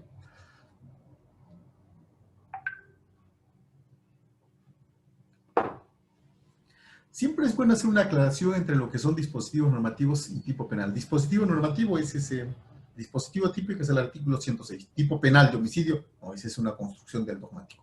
Dispositivo normativo o típico es lo que producen los legisladores. Tipo penal es lo que realizan los juristas. Bueno, eso lo digo porque a veces cuando hablo indistintamente de tipo o dispositivo, lo digo solamente para hacer más ágil la exposición. Bien, acá tenemos nuevamente esta verificación y lo que quiero que saquemos lección hasta ahora de la exposición es esta aproximación concéntrica. No vamos a hacer una evaluación como cangrejos. Primero evaluar los elementos de convicción, después evaluar que la acción penal se ha extinguido, después la calificación jurídica y finalmente no. Lo que requerimos en el escenario comunicacional, porque nos vamos a comunicar, porque resulta que la imputación tiene que ser comunicada para que se genere un contradictorio, primero, ¿cuáles son los hechos? ¿Cierto? ¿Cuál es ese hecho que se imputa y cuál es la imputación de ese hecho punible? Lo fundamental es la puerta de entrada, ¿cierto? Entonces, una vez que se ha realizado esa verificar que sí concurren esas proposiciones fácticas del hecho punible y de la imputación, recién transitamos al problema de la calificación jurídica. El fiscal, el abogado defensor o el juez siempre realizan esta evaluación en esta línea, no de manera anárquica en cualquier lugar. Si voy a analizar si el hecho imputado no es típico, ¿cierto? Entonces es porque ya le he dicho al señor juez, está clarísimo cuál es el hecho punible y cuál es la imputación del hecho punible. De eso no voy a discutir. Eso le tienen que decir. Lo que voy a cuestionar es el problema de tipicidad. En efecto, falta un elemento, una proposición fáctica que realice uno de los elementos del tipo. Entonces, recién vamos a tener un contradictorio significativo.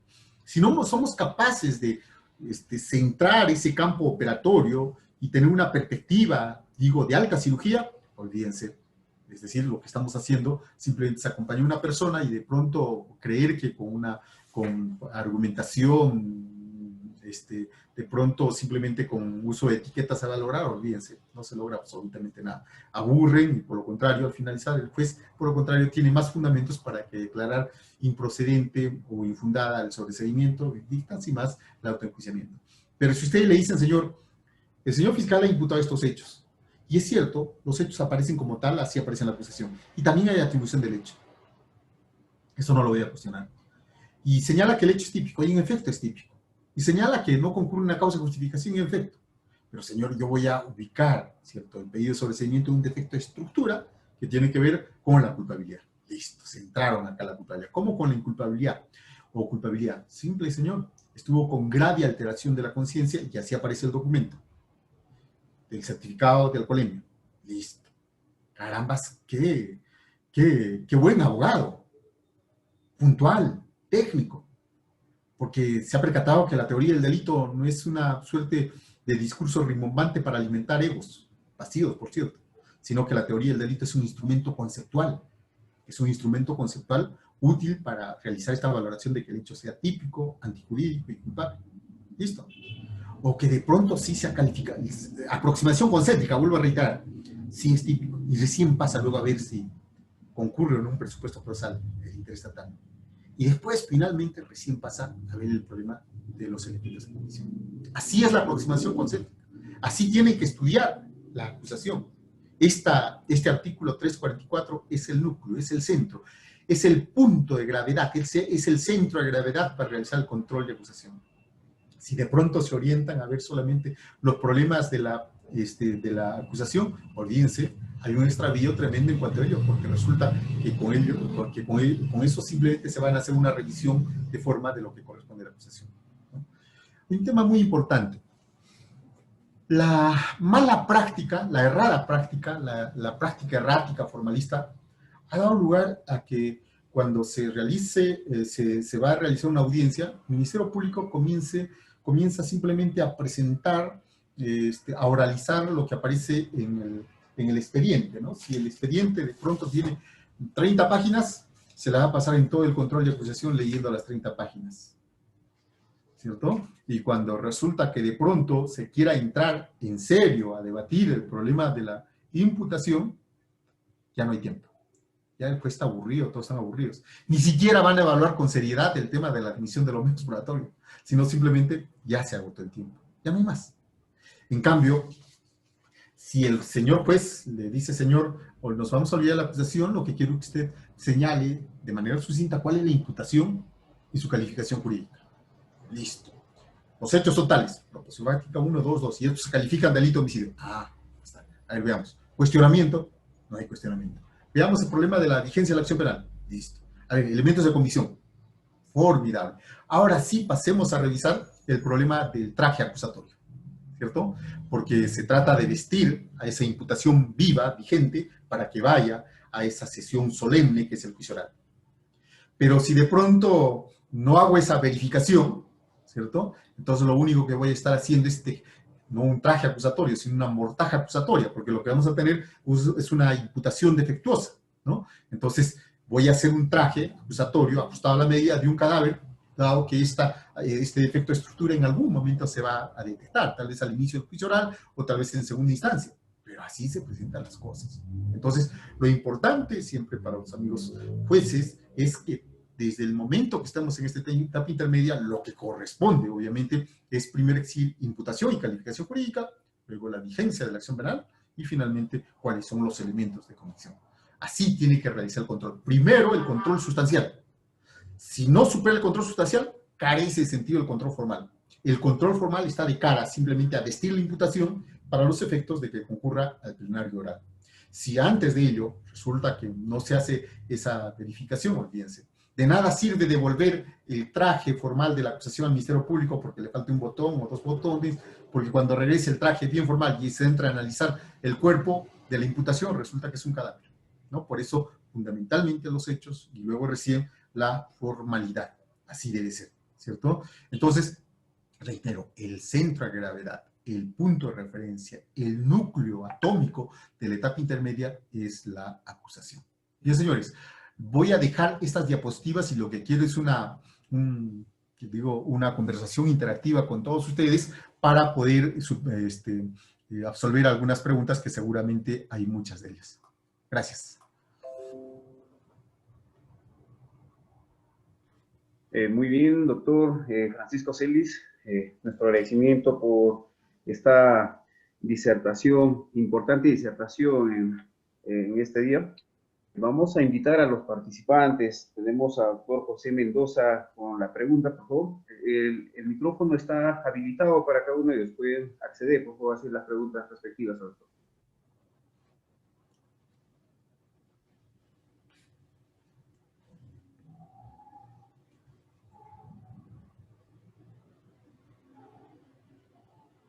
Bien, señores participantes, sus preguntas. Doctor, muy buenas noches. Buenas. ¿Se puede hacer las preguntas, doctor? Adelante, adelante. Ya, la interrogante es lo siguiente. Durante, bueno, en el control de acusación, a veces el Ministerio Público hace una imputación insuficiente, que no tiene los hechos claros, no tiene claro la imputación y también no tiene claro lo que se llama los hechos, ¿cómo se llama esto? La parte relevante de los hechos. Cuando pasamos a un control de la acusación y el abogado observa los errores, observa las dificultades, observa, ¿no?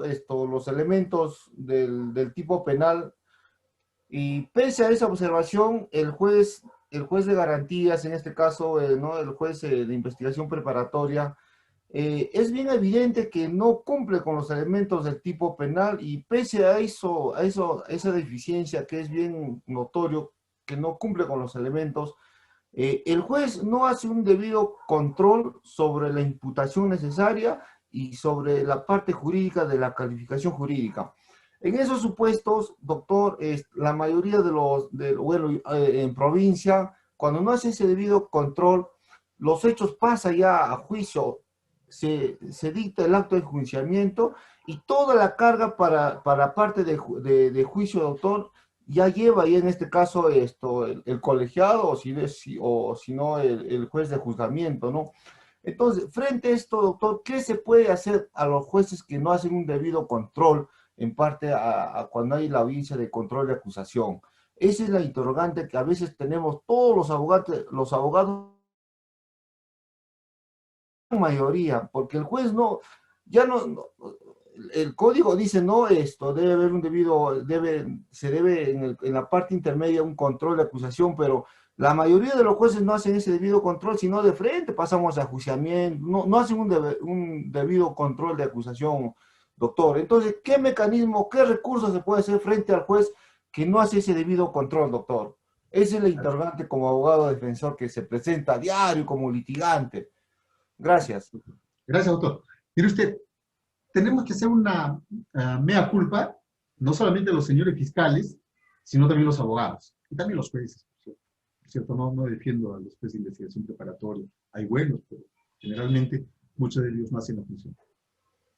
Si tenemos un fiscal poco diligente, que no obstante que concurren defectos de estructura, de los que predichen el artículo 344.2 y abusa, es obvio que quien tiene que realizar el control sustancial, no observación, control sustancial, denunciando esos defectos de estructura, es la defensa. Señor juez, el hecho imputado no es típico. Por eso es que propongo este control sustancial para que se disponga el sobreseimiento. Porque desde el momento que la defensa plantea observaciones, pues eran observaciones nada más. Por eso ponía énfasis en el sentido de que corresponde a la defensa. Cada vez que detecte un defecto de estructura que están legalmente establecidos en el Código Procesal Penal 344.2, siempre debe pedir el sobreseimiento. ¿Cierto? Señor, vamos a controlar sustancialmente. Observación, no observación. Y por tanto, pido el sobreseimiento. ¿Cuál es la consecuencia de un pedido sobre la base de evidenciar un defecto de estructura? Que el juez tenga que emitir una resolución declarando fundado o infundado el sobreseimiento. Si declara infundado, entonces está habilitado segunda instancia. Pero ya estamos encontrando a abogados, ¿cierto?, que están utilizando esta herramienta del artículo, una herramienta normativa del artículo 344, y ha sabido detectar cuál es el tema. Entonces, no solamente son los fiscales, son los abogados defensores. Y la gran confusión en la que se ha incurrido con el tema de los abogados defensores es porque se ha confundido el problema del control formal con el control sustancial. Tienen objetos diferentes. El control formal es de la vestimenta, del saco acusatorio, que es un acto continente. El control sustancial es de la imputación concreta, de la imputación del hecho punible. Entonces, por eso les decía a lo largo de la exposición, lo que corresponde a los abogados defensores es hacer un control sustancial. Dejemos pues que el juez verifique que el traje acusatorio o acto continente cumpla con las formalidades. Pero a mí como abogado defensor, detectado un defecto de estructura, digo, señor, control sustancial, concurre este defecto de estructura y mi pedido es el sobreseimiento. Ahora, no obstante de la falta de diligencia del Ministerio Público, una defensa ineficaz, y acá tenemos el juez. El juez no es un convidado de piedra, por lo contrario, él más que los otros dos sujetos procesales, tiene el deber de sanear la relación jurídico-procesal. Y frente a la propuesta de una acusación mal trabajada y una defensa ineficaz que planteó observación, no hizo lo que tenía que hacer en el sentido de decir, señor, hay un defecto de estructura de la imputación y vía control sustancial solicito el sobreseimiento y estos son los fundamentos, ¿cierto? Como corresponde el término como corresponde, no observación, no, nada más, ¿cierto? Este juez se percata.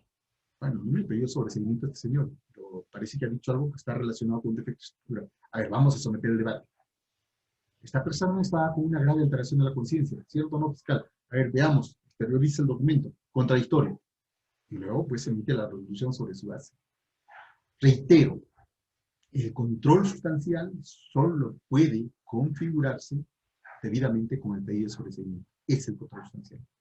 Ahora, ¿quién realiza el control formal? Hágalo o no lo haga. Mi consejo es que no lo haga, ¿no?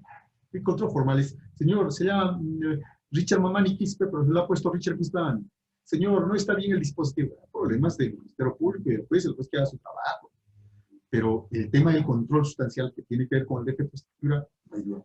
Todos están comprometidos. Pero cuando los tres son ineficientes, fiscal, abogado defensor y el juez, porque no han alcanzado a entender cómo este 344 da atribuciones, da derechos y da deberes, pues ya tenemos problemas. ¿Otra pregunta?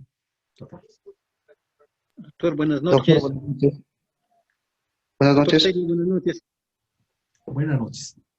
Doctor, quería hacer una pregunta, doctor. Adelante.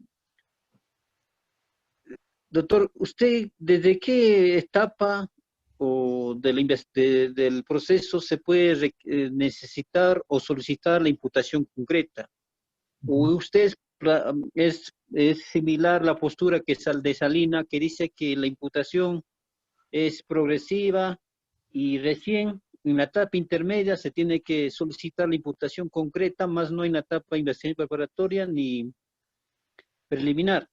Y más aún todavía, ya hay la sala penal especial, ya tiene el mismo criterio de Salinas, ¿no? Que la imputación concreta, la imputación es progresiva y recién en la etapa intermedia se puede recién solicitar la imputación concreta. Ese es uno, doctor. El otro... Después la otra pregunta, doctor, para ir al punto. Ya. Yo también trabajo en la Corte Penal Nacional. Y uno de los buenos magistrados es Rómulo Carcausto Calla. Y el problema es de la interpretación que se da al término progresividad. Si voy a formalizar investigación preparatoria, que es un proyecto de investigación, el núcleo de cualquier proyecto de investigación es una hipótesis. Y cuando planteo una hipótesis, a mí como fiscal, me permite orientar los actos de investigación. De tal manera que a mí como fiscal, lógicamente, me viabiliza, me facilita realizar óptimos actos de investigación para demostrar mi hipótesis. Una persona conduce un vehículo y atropella a otro y le causa la muerte. Si el Ministerio Público dice, conducía por la avenida San Martín y a la altura de la calle Roma, atropelló a Pedro Juárez y le causó la muerte, por culpa, imagínense, ese por culpa no dice nada. Es una hipótesis hueca, porque lo fundamental es establecer cuál es la infracción del deber de cuidado. Si de pronto señala algo diferente, que conducía su vehículo, pero Juan Ramírez conducía su vehículo por la avenida San Martín y en la intersección con la calle Roma, atropelló a Juan Pérez, ¿cierto? Y el vehículo se desplazaba a una velocidad de 60 kilómetros por hora aproximadamente, no obstante que el máximo era 45 kilómetros por hora. Esta proposición fáctica sí, caramba, sí me permite a mí como fiscal orientar los actos de investigación. Porque, ¿qué voy a decir? Cúrsese oficio a la municipalidad a efecto de que señale cuál es el máximo de velocidad permitida en ese crucero. Practíquese la pericia física para que se determine la velocidad con la que se desplazaba ese vehículo, considerando la zona de frenado y el peso del vehículo. Y viene la pericia y me dice, señor, conforme a la pericia física realizada, el vehículo se desplazaba a 60 kilómetros por hora. Y tengo el informe de la municipalidad que dice, señor, el máximo de velocidad permitida es de 35 kilómetros por hora. Entonces, a mí como fiscal, obviamente la construcción de una hipótesis me permitió corroborar y ahora ya tengo una hipótesis para irme a juicio. Pobres fiscales cuando de pronto no tienen una hipótesis, una suerte de hueco respecto a la proposición fáctica. ¿Qué van a investigar? ¿Qué pueden investigar? Practíquese el dosaje de alcoholemia, tráigase las cámaras de videograbación de ese sector para evaluar. La progresividad, estimado doctor, está en función de los elementos de convicción, de la información, no de la proposición fáctica. Y en efecto, progresivamente lo que hemos encontrado es elementos de convicción que vienen a corroborar esa hipótesis. O en todo caso, la provisionalidad o la progresividad está relacionada con la calificación jurídica o los elementos de convicción, nunca con la hipótesis. Porque ve usted lo que señala el artículo 349.2. Dice, los hechos que aparecen en la formalización, el tronco proporcional, son los mismos hechos que deben aparecer en la acusación. Aquí en la acusación no me puedes aparecer con otros hechos distintos porque estás afectando la congruencia, afectaste la indefensión. Mire usted lo que pasa, por ejemplo, en el caso del delito de lavado de activos, el origen ilícito. En el fundamento 12 de la sentencia casatoria 1/2017 y en el fundamento 21. Dicen, por ahí han aparecido algunas personas que andan diciendo el origen ilícito solamente debes hacer mención a la calificación. A ver, si se te antoja puede ser minería ilegal, si quieres puede ser tráfico ilícito de drogas, si quieres puede ser trata de personas. ¿Perdón? Oiga, no se trata de que esos activos sucios o negros tengan que provenir de una actividad genérica idónea, pero sin embargo aparecen eso. U otros incluso van al plano de decir, en la formalización de investigación preparatoria, puedes decir el origen ilícito, total vas a investigar. Y en la acusación, recién. Oigan, el elemento central en el delito de lavado de activos es el origen ilícito. Y en esta sentencia casatoria plenaria se ha establecido claramente que ese origen ilícito, ¿cierto?, es un elemento normativo del tipo. Y como elemento normativo del tipo, requiere una base fáctica, que lo señala el fundamento 21, que dice, una actividad genérica idónea para generar activos. Después recién viene la valoración. ¿Es ilícita? Listo. Pero ¿qué pasaría si el fiscal le hace caso a esas personas que marrullan de esa progresividad? Y resulta que habló origen ilícito y realizó investigaciones burocráticas y llega a la acusación y no tiene base fáctica para hablar de ese origen ilícito. Se disparó a los pies. Por lo tanto, la formulación de una hipótesis de imputación en la disposición de formalización de investigación preparatoria interesa sobre todo al Ministerio Público. Ahora, si el Ministerio Público quiere andar con anteojeras y simplemente plantear términos difusos, es su problema, porque al nivel de la acusación no me va a poder incorporar fácticos distintos a los que aparecen en la formalización. Podrá alimentar los fácticos, pero no presentar fácticos diferentes. 349.2.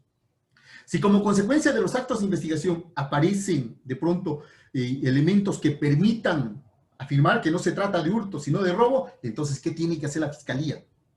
Tienen obviamente que ampliar la formalización de investigación preparatoria. Entonces, con los hechos de la formalización de investigación preparatoria, más la ampliación, recién esos hechos pueden ser incorporados en la acusación. Es que es un elemental criterio de contradictorio que corresponde a la formalización. Así que hay que tener cuidado con esos discursos vagos, muy dispersos, ¿no? Porque generan pues una suerte de vaguedad, dispersión. Pero yo, sinceramente, a veces se hace ese tipo de difusión y genera obviamente confusión y sobre todo genera una mala práctica y contra los propios intereses del Ministerio Público. No, nos han dicho que es solamente progresivo. Así que voy a emplear conceptos indeterminados. A ver, veamos. No, fulano y tal, el tío de fulano y tal le bajó el calzoncito y abusó sexualmente. Oiga, pero si quiero pues algo, porque la vía típica dice anal, vaginal o bucal, me tienes que decir. Porque si no me señala cuál es la proporción fáctica y la vía típica, luego no me lo vas a poder incorporar acá en la acusación, salvo que hagas una ampliación. Los exámenes de los actos de investigación y contrainvestigación seguramente van a girar sobre alguna de las proposiciones fácticas. Y es que el Ministerio Público, cuando va a formalizar investigación preparatoria, ya tiene, estimados colegas, ya tiene elementos reveladores. Sino que no quieren, pues. Un ejemplo que siempre propongo es el profesor que ingresa con su menor alumna de 13 años a un hotel, a eso de las 6 de la tarde. La niña llora a eso de las 12 de la noche. Al día siguiente interviene policía y Ministerio Público a las 6 de la mañana. Se practica el examen de indemnidad sexual y arroja defloración reciente y se encuentra líquido espermático entre la vagina. ¿Encuentra imputación? A ver, ¿dónde está la imputación? Porque ingresar a un hotel, eso no es imputación. Que la niña llora a medianoche, eso no es hecho punible. Que al día siguiente intervenga Fiscalía y Policía, son actos de investigación. Que se realicen esos dos actos de investigación y que se encuentre semen dentro de la vagina de la menor y defloración, eso es un resultado. ¿Qué nos interesa a nosotros? Lo que dice el verbo típico, acceso carnal por vía vaginal. ¿Y dónde aparece eso? No, es que como es progresiva, recién lo voy a completar. Perdón, acá no hay implicitudes. Si se va a discutir que hubo acceso carnal por vía vaginal, eso tiene que ser objeto de investigación, obviamente, y luego en un contexto de contradictorio, y así construir. Lo que pasa que en este tema de la construcción de la imputación existen serios problemas, estimados colegas, y si no consideramos ciertamente a la imputación como hipótesis, desde una perspectiva de la teoría del conocimiento, en vano estamos marrullando puras formalidades. Gracias, doctor. La segunda parte, doctor. Doctor, a ver, mi segunda pregunta va, usted mencionaba, y yo varias veces escuché su ponencia, doctor, que primero se tiene que hacer un control sustancial, ¿no? Pero lo normal es que primero se haga el control formal, control sustancial y después el control de los elementos de convicción, ¿no? Ahora, cuando se hace el control sustancial, específicamente cuando se solicita el sobrecimiento, porque falta el elemento subjetivo del delito, eso se puede hacer, se puede solicitar el sobrecimiento porque faltan los elementos del tipo subjetivo, pero ya anteriormente ha habido pronunciamientos, ¿no? Cuando se ha solicitado una excepción de improcedencia de acción porque faltaba un elemento, faltaba el elemento subjetivo, y la Corte Suprema se ha pronunciado mencionando que no se puede solicitar una excepción de improcedencia de acción por falta de elemento subjetivo, porque es necesario que se acredite, ¿no? Todavía con elementos de prueba si actuó con dolo o no. Esa es mi pregunta, doctor. El problema de la construcción de la imputación vinculado al tipo subjetivo, lo voy a ir por ese lado porque son dos partes de la pregunta. Una, la necesidad lógica de que primero veamos que el cuerpo de la imputación esté viva es clarísimo, y luego recién vemos el traje acusatorio. Eso no hay posibilidad. Si no, eventualmente estaríamos construyendo una mortaja nada más. La imputación tiene que estar viva. Y después recién, pues, a ver, la imputación está viva, pero digamos, ¿qué es lo que falta acá? Ah, que el nombre no está adecuado, que resulta que falta el botón referido a un ojal o está referido al tipo. Es clarísimo. Esto no es una cuestión ajena a lo que corresponde subjetiva. Esto es elemental, estimado doctor. En la Corte Penal Nacional, un magistrado considera que la imputación subjetiva solamente se imputa. Y ese es un problema, estimados doctores, porque la imputación subjetiva o la imputación del tipo subjetivo no es una cuestión de imputar por imputar. Primero tengo que inferir para imputar. Si veo que una persona coge un machete y le corta la cabeza a otra, ¿cierto? Voy a inferir por esa exteriorización que esta persona obró con voluntad y conocimiento que pasándole el machete por la cabeza lo iba a matar. Entonces, primero infiero, dado que no puedo ingresar a la bóveda craneal, y menos retroceder al pasado para ver cuál fue la representación que tuvo esa persona y la intención que tuvo esa persona al momento de asestar el machetazo, lo que tengo que es valerme de los elementos exteriores para decir esta persona obró dolosamente. Si esta persona viene y a decir no solamente lo quería afeitar, por favor, por favor. Así que primero infiere intencionalidad. ¿Y acaso no se puede inferir intencionalidad, estimados doctores? Si nosotros estamos frente a un grifo, estamos esperando que nos llenen el tanque de gasolina, más adelante hay otro vehículo que también está cerca de 20 minutos tanqueando, como se dice, y de pronto cuando el grifero se acerca a nosotros, esta persona, ¡bum!, enrumba, ¿cierto? Decimos, esta persona hizo tanquear. 2, estaba con el motor encendido. 3, aprovechó que el grifero se enviese a otro lugar. 4, avanzó rápidamente. Es obvio, pues, estamos infiriendo que hubo intencionalidad, con conocimiento, y es obvio que habría realizado el delito de hurto. Pero vea, estamos infiriendo. No se imputa por imputar, se infiere. Y estos elementos me permiten construir una proposición fáctica de la intencionalidad, ¿cierto? Esa intencionalidad, ¿qué supone? Lo que hemos visto, ¿cierto? Solamente decimos que con intencionalidad, ¿cierto? Sustrajo y se apoderó de combustible por más de 2 horas. Entonces, por favor, este tema de la imputación subjetiva, que solamente la imputación sea normativizada o que solamente se imputa por imputar, ese es el cuento de los normativistas radicales, olvídense, ¿no? Entonces, por más que de pronto vengan con el cuento de que es así, lo está planteando el pensamiento de Jacobs, que no hay necesidad de hablar de voluntad, que es suficiente con conocimiento, olvídense, doctores. Con ello, simplemente la construcción de una imputación concreta se difumina. Y no nos olvidemos que nosotros debemos vincularnos a los datos de la realidad y a lo que señala la Constitución. La imputación concreta se agota con las proposiciones fácticas de todos. Ahora que esté completamente descrito, o repitamos lo mismo, señor, le cortó la cabeza con intención, eso se agotó, suficiente, ¿no? Porque no vamos a decir, bueno, acá tengo, le cortó la cabeza, esto es una proposición de elemento objetivo, y luego le cortó la cabeza con intención, no. Hay que saber también diferenciar cómo en la imputación concreta no es que aparezca implícito, sino aparece el enunciado de la intencionalidad. Muchas gracias, doctor. Otra pregunta. Muchas gracias, doctor. Señores, todavía tenemos hora, todavía tenemos. Adelante. ¿Cómo está, doctor Celis? Buenas noches.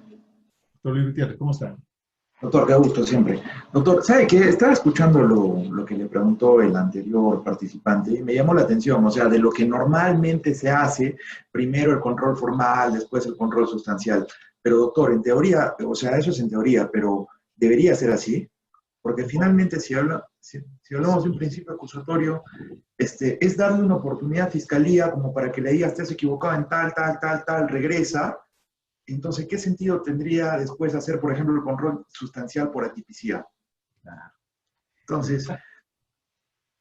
Estimado doctor Gutiérrez, en Arequipa, quien ha trabajado de manera formidable este tema del control sustancial antes que el control formal, pero referido a la pretensión civil, es el doctor Luis Magallanes Condori. Tiene un interesante trabajo que ha sido difundido por la Academia de la Magistratura, donde en efecto dice, oiga, me rechazan la demanda, me dicen inadmisible porque falta un requisito de forma. Después corrijo, después de, eso me responde después de 3 meses. Corrijo y después regresan y me dicen que falta todavía ese requisito. Después ya la demanda viene bien vestidita, la demanda de este continente, y llega a los 6 meses. Y cuando van a entrar a evaluar el fondo, improcedente, falta de legitimidad o falta de interés. Absurdo, una pérdida de tiempo. Es decir, se interesaron mucho por la forma y no por el fondo que era la pretensión civil. Entonces, por eso es que la propuesta que realiza Lucho María, primero al tema de la pretensión procesal y después vamos a ver recién el acto continente. Y es que esto es siempre así, ¿no? O sea, ¿de qué sirve tener el traje acusatorio con, pues, imagine usted, con determinadas características, si no sabemos a qué cuerpo se va a ajustar? Requiero tomar primero las medidas, y ustedes, como un buen sastre, ¿cierto? Tomo las medidas y recién, pero tiene que estar vivo, tiene que ser una imputación, claro. Por eso, el orden lógico, el orden que manda la racionalidad es primero el tema de verificar los defectos de estructura. Lo demás, olvídense, esa es una mala práctica que corresponde lógica a esta perspectiva bastante formal y que digo ferrocarrilera. Gracias, doctor Gutiérrez. Agradecemos a todos los participantes en esta noche por las preguntas que se hicieron con la participación del ponente. agradeciendo de la misma manera en esta noche de hoy, con la sesión respectiva programada, al ponente y sobre todo también a cada uno de los participantes quienes han estado con nosotros compartiendo esta clase magistral. Con nosotros estuvo el ponente, doctor Francisco Celis Mendoza Ayma, magíster en Derecho Constitucional, magíster y doctor en Derecho Penal. Actualmente se desempeña como juez superior de la Sala Nacional especializado en crimen organizado y corrupción de funcionarios. Recordemos a cada uno de ustedes, señores participantes, por favor, registrar su salida. Muchas gracias, muy buenas noches. Gracias por su participación, doctor Francisco Celis Mendoza Ayma. Muchas gracias. Buenas noches.